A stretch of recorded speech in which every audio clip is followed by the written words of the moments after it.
قال ألم أقل لك إنك لن تستطيع معي صبرا قال إن سألتك عن شيء بعدها فلا تصاحبني قد بلغت من لدني عذرا فانطلقا حتى إذا أتيا أهل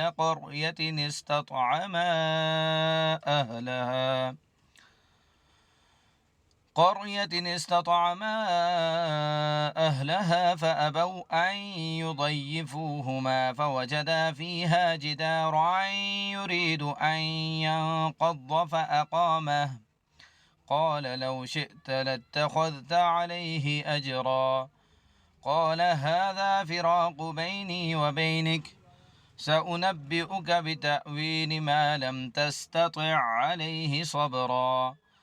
أما السفينة فكانت لمساكين يعملون في البحر فأردت أن أعيبها وكان وراءهم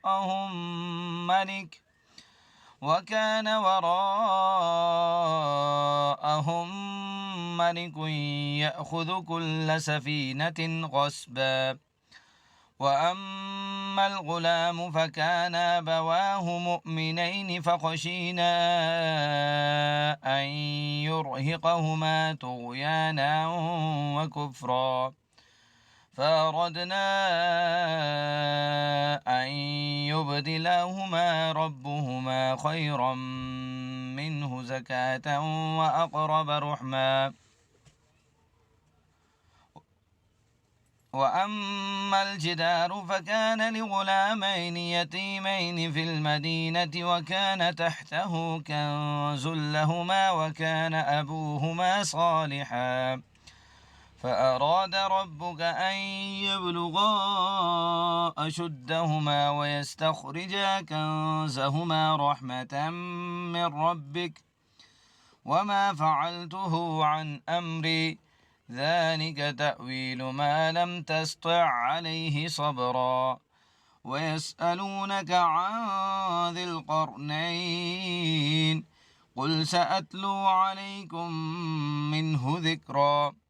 إنا مكنا له في الأرض وآتيناه من كل شيء سببا فأتبع سببا حتى إذا بلغ مغرب الشمس وجدها تغرب في عين حمئة ووجد عندها قوما قلنا يا ذا القرنين إما أن تعذب وإما أن تتخذ فيهم حسنا قال أما من ظلم فسوف نعذبه ثم يرد إلى ربه فيعذبه عذابا نكرا وأما من آمن وعمل صالحا فله جزاء الحسنى وسنقول له من أمرنا يسرا ثم أتبع سببا حتى إذا بلغ مطلع الشمس وجدها تطلع على قوم لم نجعل لهم من دونها سترا كذلك وقد أحطنا بما لديه خبرا ثم أتبع سببا حتى إذا بلغ بين السدين وجد من دونهما قوما لا يكادون يفقهون قولا قالوا يا ذا القرنين إن يأجوج ومأجوج مفسدون في الأرض فهل نجعل لك خرجا على أن تجعل بيننا وبينهم سدا قال ما مكني فيه ربي خير فأعينوني بقوة أجعل بينكم وبينهم ردما آتوني زبر الحديد حتى إذا ساوى بين الصدفين قال انفخوا حتى إذا جعله نارا قال آتوني أفرغ عليه قطرا فما استطاعوا أن يظهروه وما استطاعوا له نقبا قال هذا رحمة من ربي فإذا جاء وعد ربي جعله دكاء وكان وعد ربي حقا وتركنا بعضهم يومئذ يموج في بعض ونفخ في الصور فجمعناهم جمعا وعرضنا جهنم يومئذ للكافرين عرضا الذين كانت أعينهم في غطاء عن ذكري وكانوا لا يستطيعون سمعا أفحسب الذين كفروا أن يتخذوا عبادي من دوني أولياء إنا أعتدنا جهنم للكافرين نزلا قل هل ننبئكم بالأخسرين أعمالا الذين ضل سعيهم في الحياة الدنيا وهم يحسبون أنهم يحسنون صنعا أولئك الذين كفروا بآيات ربهم ولقائه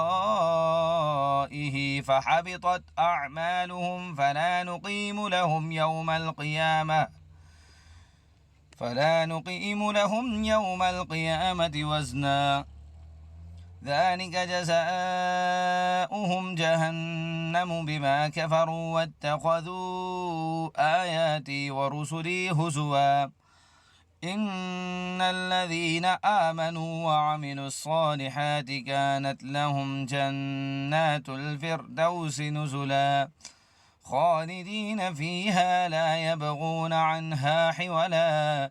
قل لو كان البحر مدادا لكلمات ربي لنفد البحر قبل أن تنفد كلمات ربي ولو جئنا بمثله مددا قل إنما أنا بشر مثلكم يوحى إلي أنما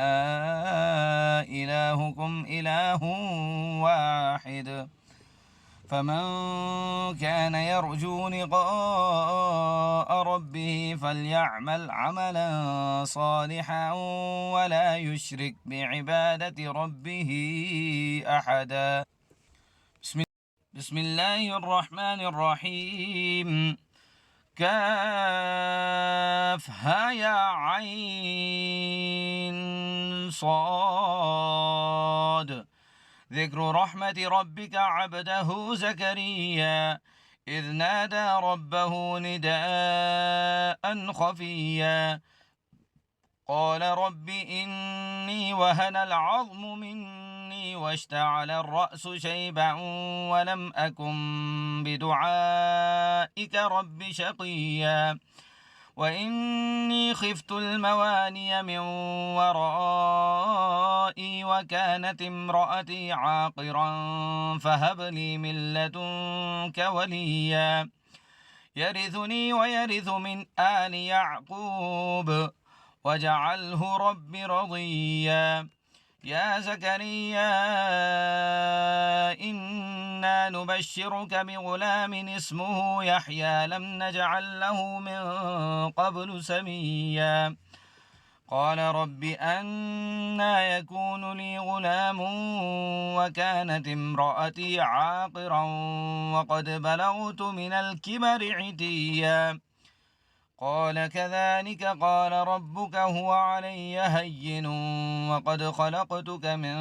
قبل ولم تك شيئا قال رب اجعل لي آية قال آيتك ألا تكلم الناس 3 ليال سويا فخرج على قومه من المحراب فأوحى إليهم أن سبحوا بكرة وعشيا يا يحيى خذ الكتاب بقوة وآتيناه الحكم صبيا وحنانا من لدنا وزكاة وكان تقيا وبرا بوالديه ولم يكن جبارا عصيا وسلام عليه يوم ولد ويوم يموت ويوم يبعث حيا واذكر في الكتاب مريم إذ انتبذت من أهلها مكانا شرقيا فاتخذت من دونهم حجابا فأرسلنا إليها روحنا فتمثل لها بشرا سويا قالت إني أعوذ بالرحمن منك إن كنت تقيا قال إنما أنا رسول ربك لأهب لك غلاما زكيا قالت أنى يكون لي غلام ولم يمسسني بشر ولم أك بغيا قال كذلك قال ربك هو علي هين ولنجعله آية للناس ورحمة منا وكان أمرا مقضيا فحملته فانتبذت به مكانا قصيا فجاءها المخاض إلى جذع النخلة قالت يا ليتني مت قبل هذا وكنت نسيا منسيا فناداها من تحتها ألا تحزني قد جعل ربك تحتك سريا وهزي إليك بجذع النخلة تساقط عليك رطبا جنيا فكلي واشربي وقري عينا فإما ترين من البشر أحدا فقولي إني نذرت للرحمن صوما فلن أكلم اليوم إنسيا فأتت به قومها تحمله قالوا يا مريم لقد جئت شيئا فريا يا أخت هارون ما كان أبوك امرأ سوء وما كانت أمك بغيا فأشارت إليه قالوا كيف نكلم من كان في المهد صبيا قال إني عبد الله آتاني الكتاب وجعلني نبيا وجعلني مباركا أينما كنت وأوصاني بالصلاة والزكاة ما دمت حيا وبرا بوالدتي ولم يجعلني جبارا شقيا والسلام علي يوم ولدت ويوم أموت ويوم أبعث حيا ذلك عيسى بن مريم قول الحق الذي فيه يمترون ما كان لله أن يتخذ من ولد سبحانه إذا قضى أمرا فإنما يقول له كن فيكون وإن الله ربي وربكم فاعبدوه هذا صراط مستقيم فاختلف الأحزاب من بينهم فويل للذين كفروا من مشهد يوم عظيم أسمع بهم وأبصر يوم يأتوننا لكن الظالمون اليوم في ضلال مبين وأنذرهم يوم الحسرة إذ قضي الأمر وهم في غفلة وهم لا يؤمنون إنا نحن نرث الأرض ومن عليها وإلينا يرجعون واذكر في الكتاب إبراهيم إنه كان صديقا نبيا إذ قال لأبيه يا أبت لم تعبد ما لا يسمع ولا يبصر ولا يغني عنك شيئا يا أبت إني قد جاءني من العلم ما لم يأتك فاتبعني أهدك صراطا سويا يا أبت لا تعبد الشيطان إن الشيطان كان للرحمن عصيا يا أبت إني أخاف أن يمسك عذاب من الرحمن فتكون للشيطان وليا قال أراغب أنت عن آلهتي يا إبراهيم لئن لم تنته لأرجمنك واهجرني مليا قال سلام عليك سأستغفر لك ربي إنه كان بي حفيا وأعتزلكم وما تدعون من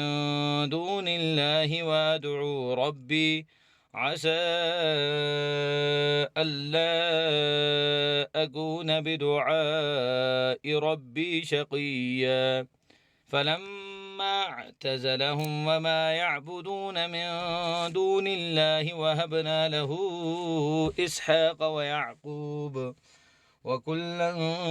جعلنا نبيا ووهبنا لهم من رحمتنا وجعلنا لهم لسان صدق عليا واذكر في الكتاب موسى إنه كان مخلصا وكان رسولا نبيا وناديناه من جانب الطور الأيمن وقربناه نجيا ووهبنا له من رحمتنا أخاه هارون نبيا واذكر في الكتاب إسماعيل إنه كان صادق الوعد وكان رسولا نبيا وكان يأمر أهله بالصلاة والزكاة وكان عند ربه مرضيا واذكر في الكتاب إدريس إنه كان صديقا نبيا ورفعناه مكانا عليا أولئك الذين أنعم الله عليهم من النبيين من ذرية آدم وممن حملنا مع نوح ومن ذرية إبراهيم وإسرائيل وممن هدينا واجتبينا إذا تتلى عليهم آيات الرحمن خروا سجدا وبكيا فخلف من بعدهم خلف أضاعوا الصلاة واتبعوا الشهوات فسوف يلقون غيا إلا من تاب وآمن وعمل صالحا فأولئك يدخلون الجنة ولا يظلمون شيئا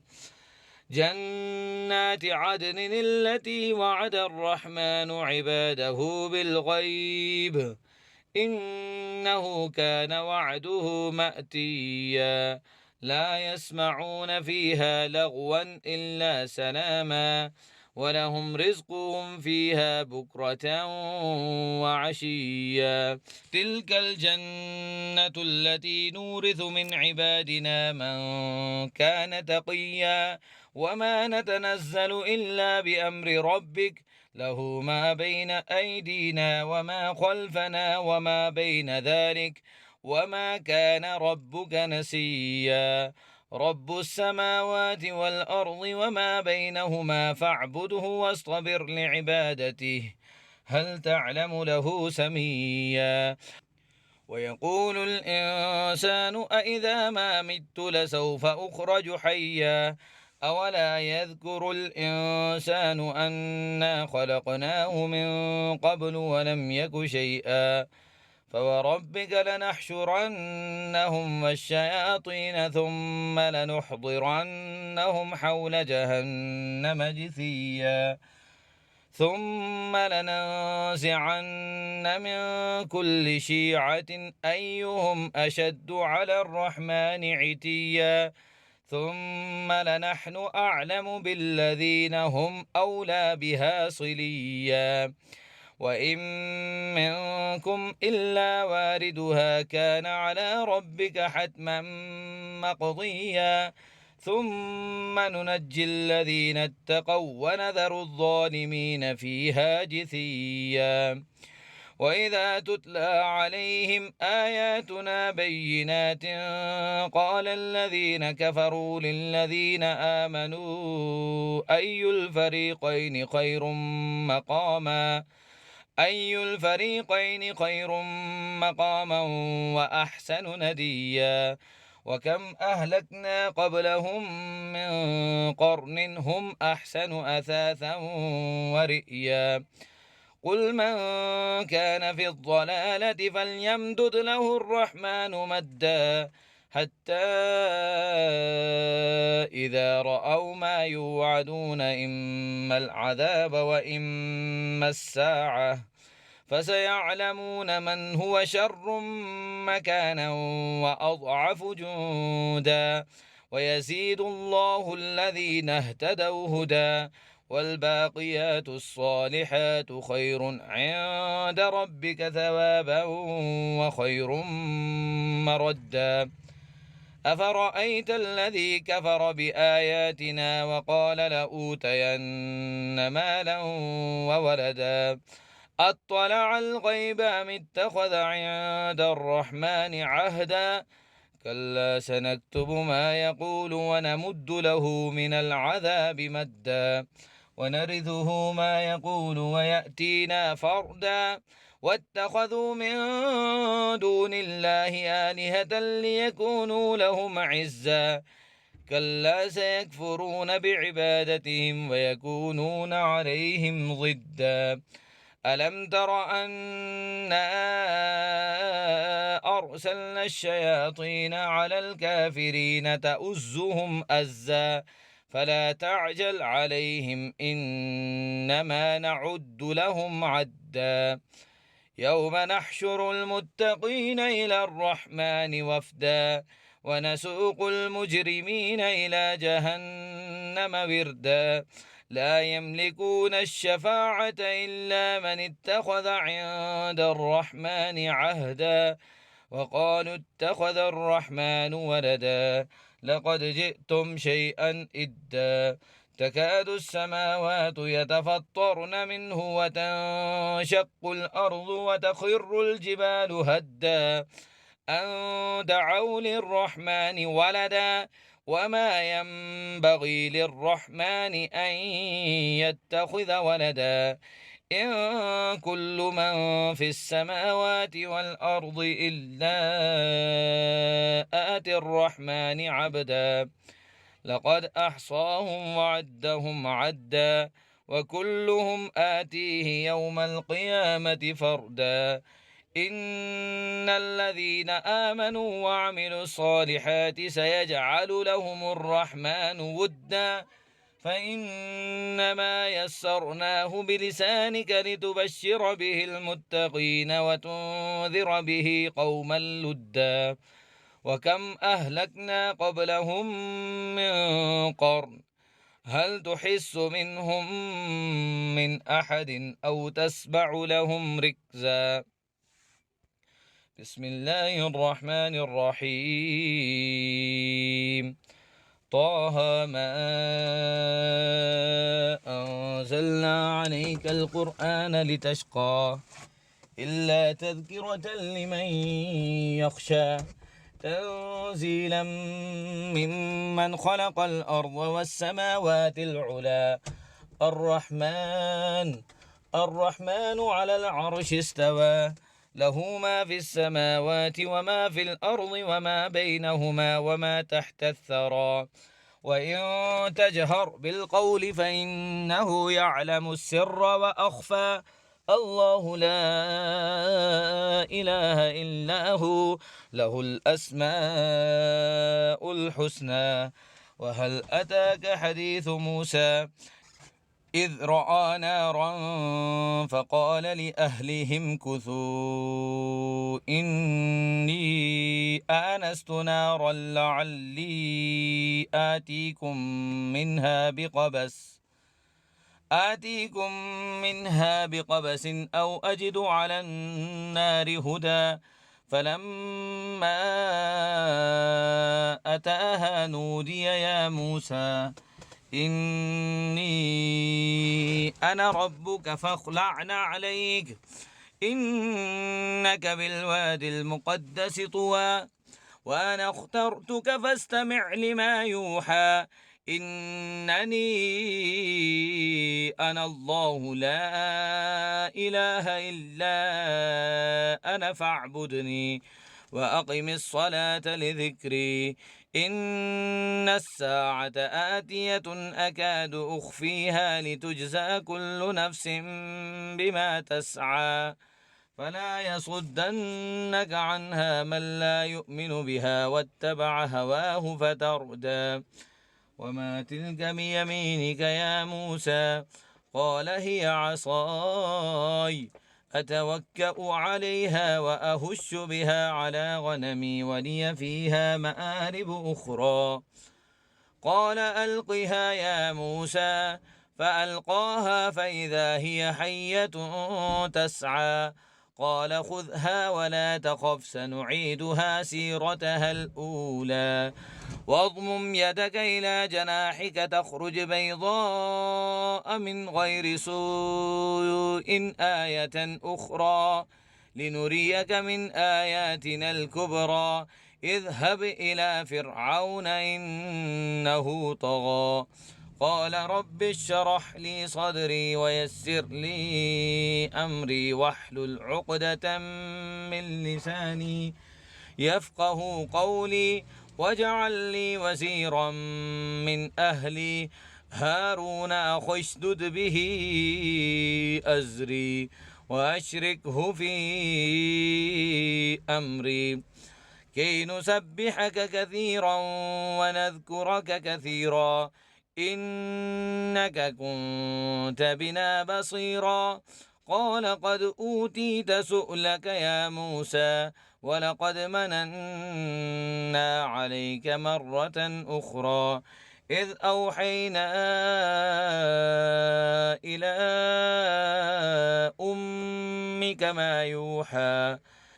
أن اقذفيه في التابوت فاقذفيه في اليم فليلقه اليم بالساحل يأخذه عدو لي وعدو له وألقيت عليك محبة مني ولتصنع على عيني إذ تمشي أختك فتقول هل أدلكم على من يكفله فرجعناك إلى أمك كي تقر عينها ولا تحزن وقتلت نفسا فنجيناك من الغم وفتناك فتونا فلبثت سنين في أهل مدين ثم جئت على قدر يا موسى واصطنعتك لنفسي اذهب أنت وأخوك بآياتي ولا تنيا في ذكري اذهبا إلى فرعون إنه طغى فقولا له قولا لينا لعله يتذكر أو يخشى قالا ربنا إننا نخاف أن يفرط علينا أو أن يطغى قال لا تخافا إنني معكما أسمع وأرى فأتياه فقولا إنا رسولا ربك فأرسل معنا بني إسرائيل ولا تعذبهم قد جئناك بآية من ربك والسلام على من اتبع الهدى إنا قد أوحي إلينا أن العذاب على من كذب وتولى قال فمن ربكما يا موسى قال ربنا الذي أعطى كل شيء خلقه ثم هدى قال فما بال القرون الأولى قال علمها عند ربي في كتاب لا يضل ربي ولا ينسى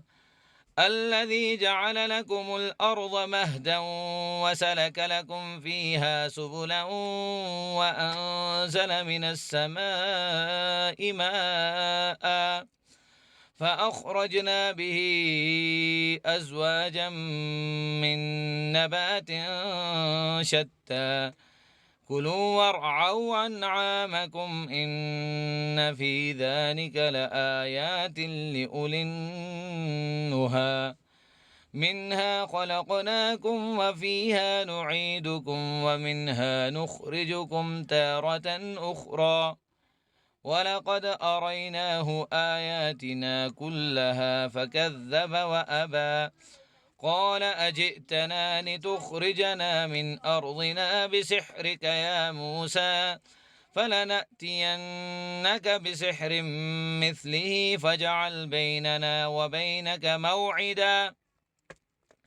فاجعل بيننا وبينك موعدا لا نخلفه نحن ولا أنت مكانا سوى قال موعدكم يوم الزينة وأن يحشر الناس ضحى فتولى فرعون فجمع كيده ثم أتى قال لهم موسى ويلكم لا تفتروا على الله كذبا فيسحتكم بعذاب وقد خاب من افترى فتنازعوا أمرهم بينهم وأسروا النجوى قالوا إن هذان لساحران يريدان أن يخرجاكم من أرضكم بسحرهما ويذهبا بطريقتكم المثلى فأجمعوا كيدكم ثم أتوا صفا وقد أفلح اليوم من استعلى قالوا يا موسى إما أن تلقي وإما أن نكون أول من ألقى قال بل ألقوا فإذا حبالهم وعصيهم يخيل إليه من سحرهم أنها تسعى فأوجس في نفسه خيفة موسى قلنا لا تخف إنك أنت الأعلى وألق ما في يمينك تلقف ما صنعوا إنما صنعوا كيد ساحر ولا يفلح الساحر حيث أتى فألقي السحرة سجدا قالوا آمنا برب هارون وموسى قال آمنتم له قبل أن آذن لكم إنه لكبيركم الذي علمكم السحر فلأقطعن أيديكم وأرجلكم من خلاف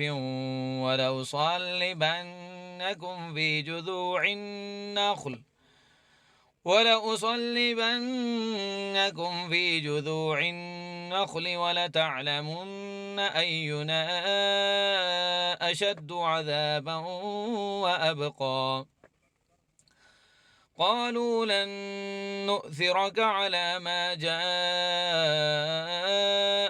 من البينات والذي فطرنا فاقض ما أنت قاض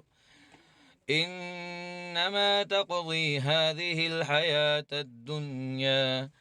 إنا آمنا بربنا ليغفر لنا خطايانا وما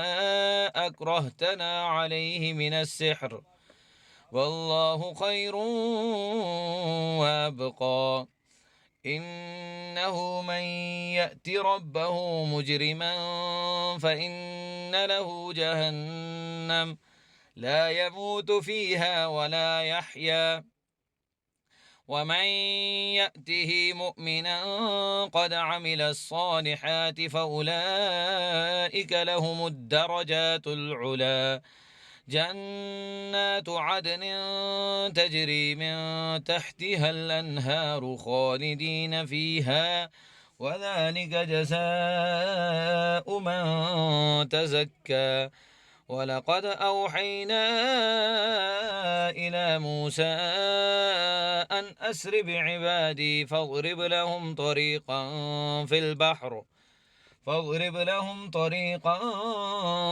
في البحر يبسا لا تخاف دركا ولا تخشى فأتبعهم فرعون بجنوده فغشيهم من اليم ما غشيهم وأضل فرعون قومه وما هدى يا بني إسرائيل قد أنجيناكم من عدوكم وواعدناكم جانب الطور الأيمن ونزلنا عليكم المن والسلوى كلوا من طيبات ما رزقناكم ولا تطغوا فيه فيحل عليكم غضبي ومن يحلل عليه غضبي فقد هوى وإني لغفار لمن تاب وآمن وعمل صالحا ثم اهتدى وما أعجلك عن قومك يا موسى قال هم أولئك على أثري وعجلت إليك رب لترضى قال فإنا قد فتنا قومك من بعدك وأضلهم السامري فرجع موسى إلى قومه غضبان أسفا قال يا قوم ألم يعدكم ربكم وعدا حسنا أفطال عليكم العهد أم أردتم أن يحل عليكم غضب من ربكم فأخلفتم موعدي قالوا ما أخلفنا موعدك بملكنا ولكننا حملنا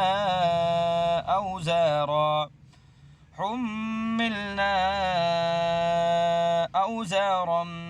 من زينة القوم فقذفناها فكذلك ألقى السامري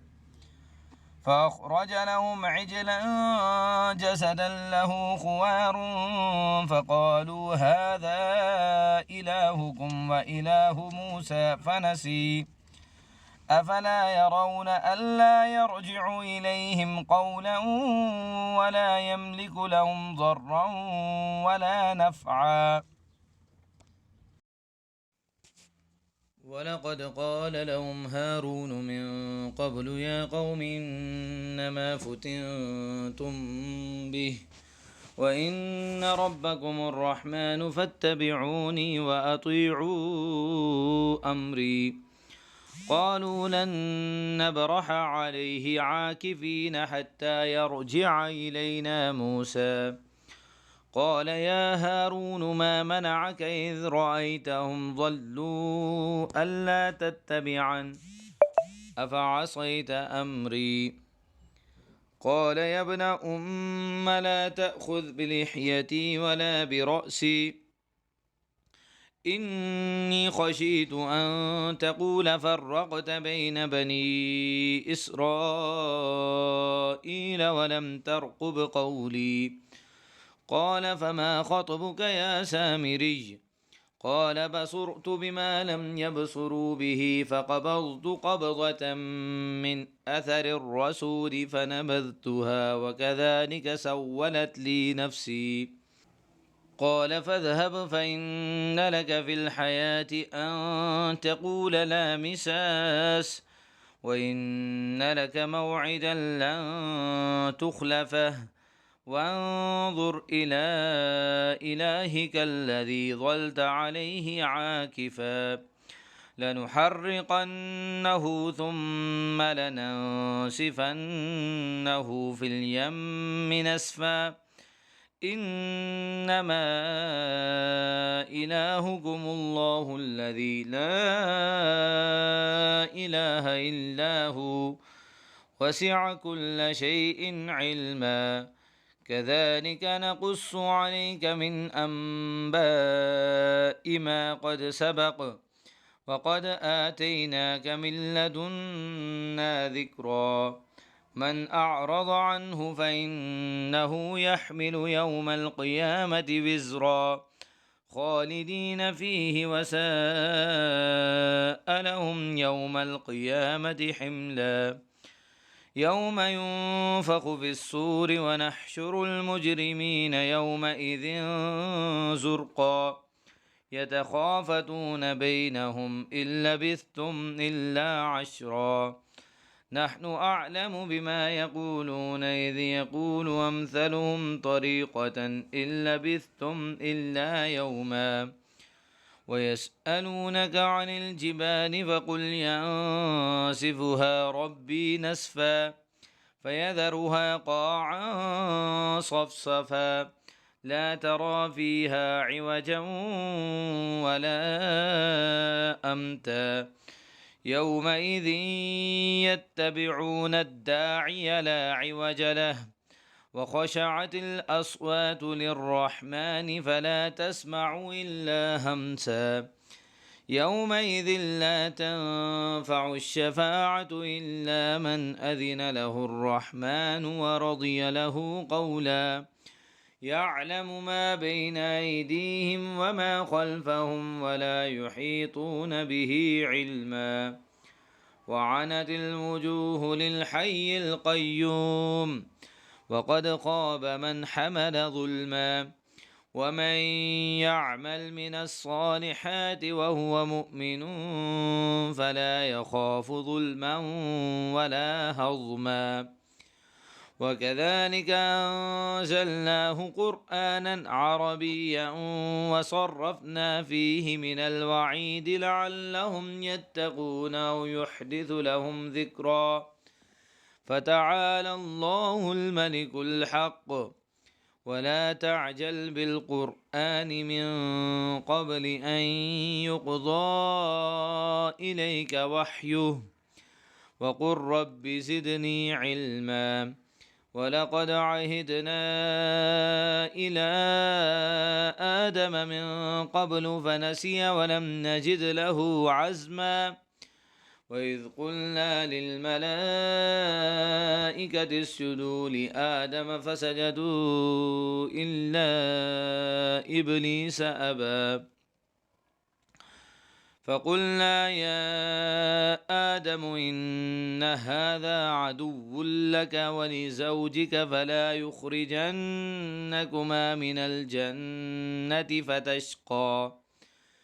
إن لك ألا تجوع فيها ولا تعرى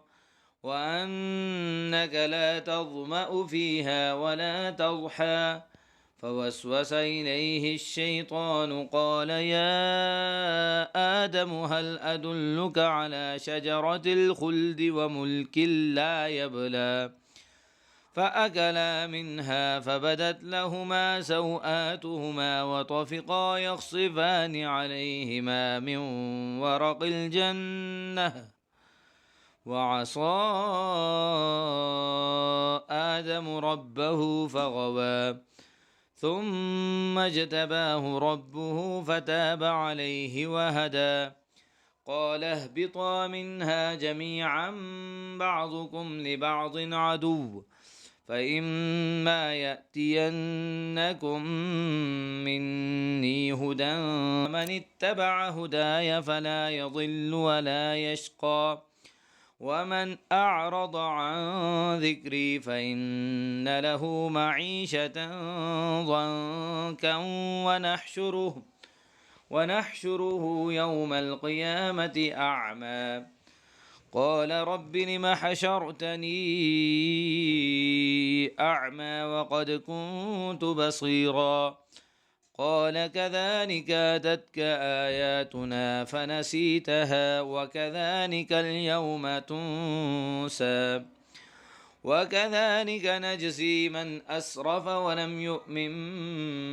بآيات ربه ولعذاب الآخرة أشد وأبقى أفلم يهد لهم كم أهلكنا قبلهم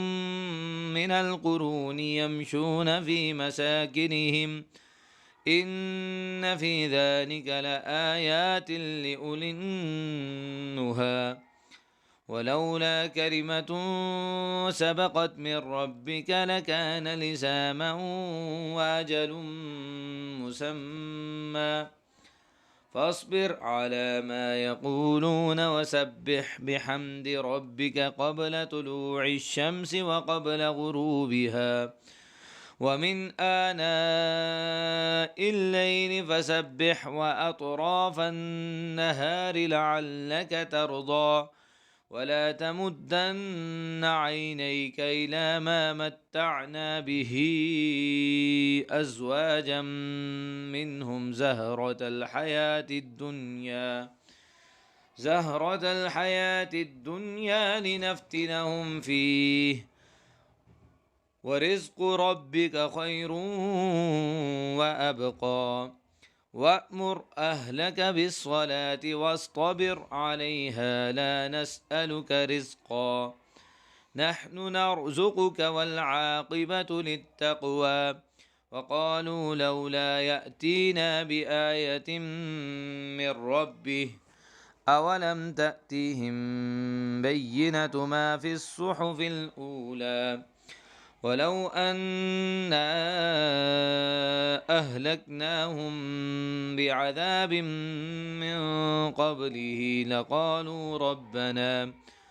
لقالوا ربنا لولا أرسلت إلينا رسولا فنتبع آياتك من قبل أن نذل ونخزى قل كل متربص فتربصوا فستعلمون من أصحاب الصراط السوي ومن اهتدى